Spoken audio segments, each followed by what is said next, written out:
بسم اللہ الرحمن الرحیم۔ غصہ کنٹرول نہ کرنے کی قیمت۔ احمد ایک عام سا مگر باصلاحیت نوجوان تھا۔ لاہور کے ایک متوسط گھرانے سے تعلق رکھنے والا احمد تعلیم میں اچھا، باتوں میں ذہین اور خوابوں میں بہت بڑا تھا۔ اس کا ماننا تھا کہ وہ زندگی میں بہت آگے جائے گا، لیکن ایک چیز تھی جو اس کے راستے میں خاموشی سے رکاوٹ بنی ہوئی تھی، وہ تھا غصہ۔ احمد کو غصہ بہت جلد آ جاتا تھا۔ بات ذرا سی تلخ ہو، کوئی اس کی رائے سے اختلاف کر لے یا حالات اس کے مطابق نہ ہوں تو اس کا لہجہ بدل جاتا، آواز بلند ہو جاتی اور الفاظ تیر بن جاتے۔ شروع میں لوگ اسے جوشیلا کہہ کر نظر انداز کر دیتے، مگر وقت کے ساتھ یہی غصہ اس کی پہچان بنتا چلا گیا۔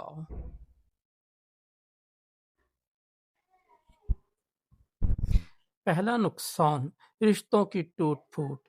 احمد کے والد ایک نرم دل انسان تھے۔ وہ اکثر احمد کو سمجھاتے، بیٹا غصہ انسان کی عقل پر پردہ ڈال دیتا ہے، مگر احمد ہر بار یہی کہتا، ابو میں غلط بات برداشت نہیں کر سکتا۔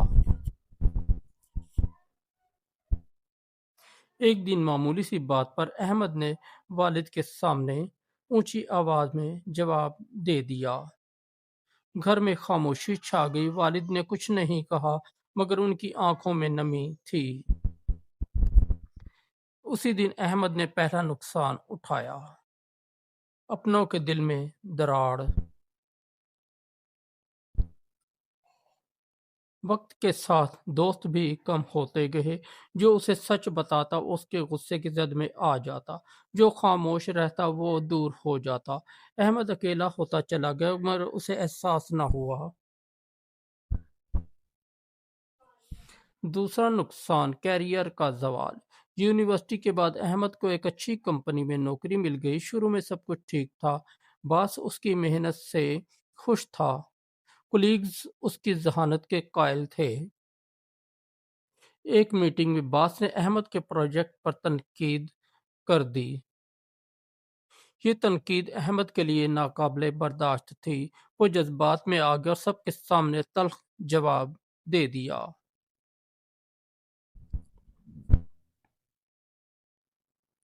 میٹنگ کے بعد باس نے صرف ایک جملہ کہا، احمد تم باصلاحیت ہو، مگر تمہارے رویے کے ساتھ ہم آگے نہیں چل سکتے۔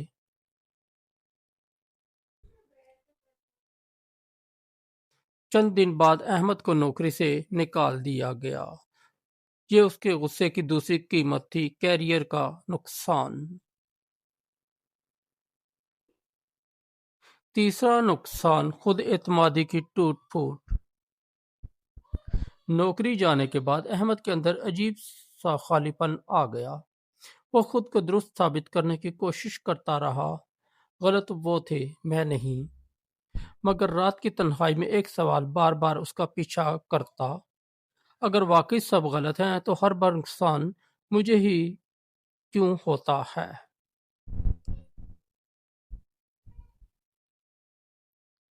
غصہ اب صرف دوسروں پر نہیں بلکہ خود پر بھی نکلنے لگا۔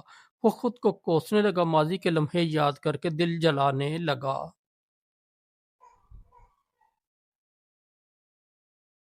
یہ غصہ اب اس کی ذہنی صحت کو کھا رہا تھا۔ فیصلہ کن لمحہ، ایک دن احمد مسجد میں بیٹھا تھا۔ امام صاحب خطبے میں کہہ رہے تھے، طاقتور وہ نہیں جو دوسروں کو گرا دے، طاقتور وہ ہے جو غصے کے وقت خود کو قابو میں رکھے۔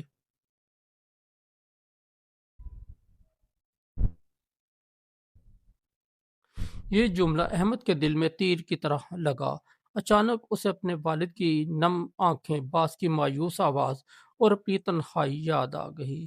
اسی دن احمد نے فیصلہ کیا، میں خود کو بدلوں گا۔ تبدیلی کا سفر۔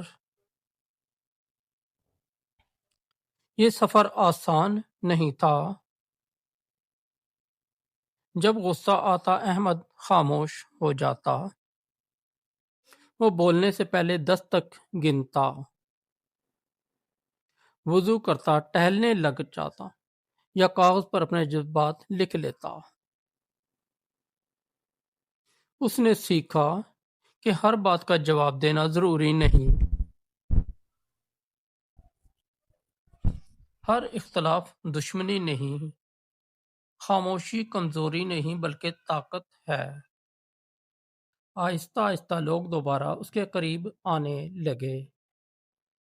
ایک نئی نوکری ملی، کم تنخواہ مگر زیادہ سکون کے ساتھ۔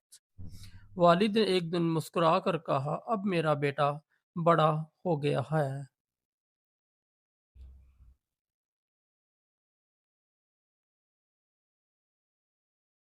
سبق: احمد نے سیکھا کہ غصہ لمحوں میں نکلتا ہے مگر سالوں کی محنت برباد کر دیتا ہے۔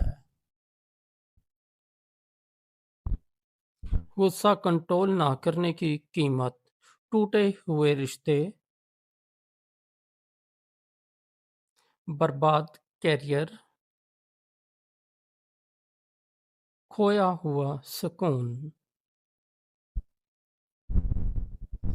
اور سب سے بڑھ کر کھوئی ہوئی خودی۔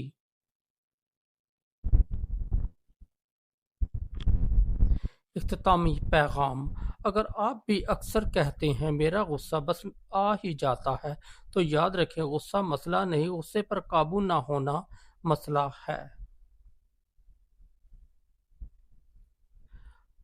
آج نہیں بدلے تو کل اس کی قیمت آپ کو بھی چکانی پڑ سکتی ہے۔